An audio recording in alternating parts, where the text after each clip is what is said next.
Aboriginal and Torres Strait Islander viewers are warned that the following video may contain images and voices of deceased persons.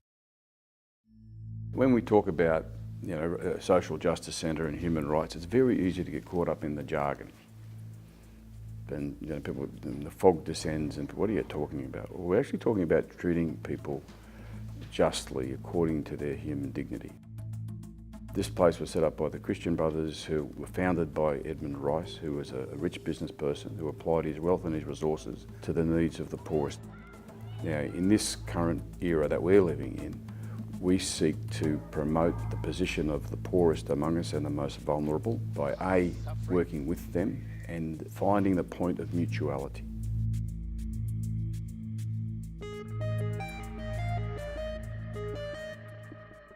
The Edmund Rice Centre is a human rights, social justice, community-based, faith-based, non-government organisation working in three major areas of activity, and we do that through research, we do it through community education, we do it through advocacy, but more importantly we do it in partnership with people.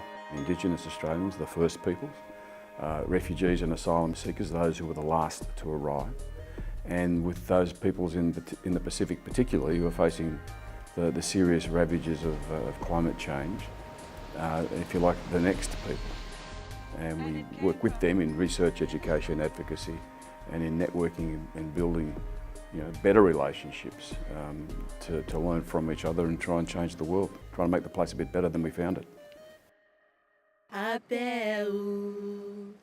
Kiribati is just about 2 to 3 meters above sea level, and a lot of people didn't really understand, like myself, they didn't really understand what climate change is all about. But then when I explained the effects of climate change, then they were like, oh, no wonder we are experiencing more of, the droughts and life is getting tougher.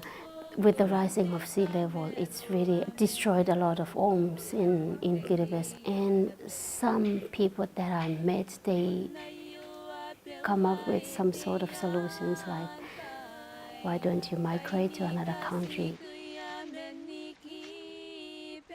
The Earth Charter underpins all the work we do, and it brings together an ethical underpinning for making the world more sustainable and at the same time more just, with a recognition of human rights, with a recognition of the need for, if you're going to care for the earth, then peace is also an important part of caring for the earth.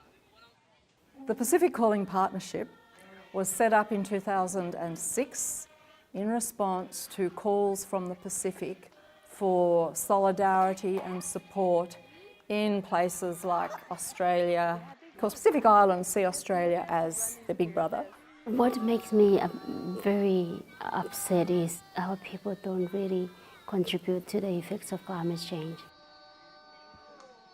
I've attended a lot of United Nations conferences, and the last UN conference in Paris, I think even though it's not 100% good solution, but still at least the world leaders agreed to do something.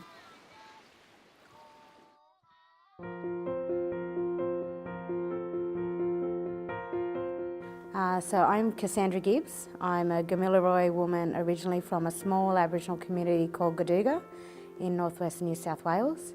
So how I came to be involved in the Edmund Rice Centre, they got a phone call to say that there was an opportunity for young Aboriginal people to engage in a cross-cultural immersion program, the English Northern Irish engagement, and that they were taking a delegation of young Aboriginal and non-Aboriginal kids overseas to talk about human rights, social justice. And me in my excitement just sort of said yes straight away without realising where we were going or what it really entailed. My big baby is the Let's Talk programs. We really needed to be doing it at a local level with young people and engaging them in the story of Aboriginal Australia. But what we'd found out of that was that we really need to be doing it with teaching staff. And there began the journey of the Let's Talk Rural program. In those different places we would sit with young people, we would sit with old people, we would meet with community members who worked in a variety of service areas around drug and alcohol abuse, mental health support. We would engage with the schools and look at education systems in remote and rural and isolated communities, and what they were doing to engage in the story of Aboriginal Australia and how they then engaged with their local communities. Then we opened up the doors again and said, let's engage the executive staff, let's invite people from the board. Parents could come and be a part of that, the P&C committees. It's that approach of the whole school environment embracing these journeys and embracing the learning that comes with that. We have the oldest continuing, surviving, living cultures in the world right here in our country, and we don't want our cultures to die out. We want to keep them alive. So we share them as much as we can as a way of keeping our stories alive. My name is Zaki Haidari. I am a refugee from Afghanistan. I came in Australia in late 2012. I was under very risk to be killed by the Taliban. I had to leave the country, and my mom said if there's a little chance that you can survive, you will have a better life. Yeah, and she decided to send me with the smuggler to Australia. So it was a very tough journey, and for me especially when I was 17. I was detained about 4 months altogether, but somehow I was really lucky, and I don't know how it happened. They didn't send me to Nauru or Manus Island. So the services that Edmund Rice Centre offers, especially for asylum seeker, I would say it's amazing. I have a friend who came to Edmund Rice Centre to seek help, to take his case to the High Court. That's just an example, but there's a lot of people who coming here who don't know what to do, and I think those services means a lot. One of the key roles in our work has got to be about the communication. You know, we've done that through research papers and research work, documenting the fate of people who are deported from this country back to places like Afghanistan. And, you know, in that work we found that 31 people who went back to Afghanistan were killed, 9 were killed going back to Sri Lanka. And so we published that material in a report, we took it to the United Nations, and, you know, it's been used around the world to stop other governments sending their people back. And we made a documentary around that work, and that work is now still continuing.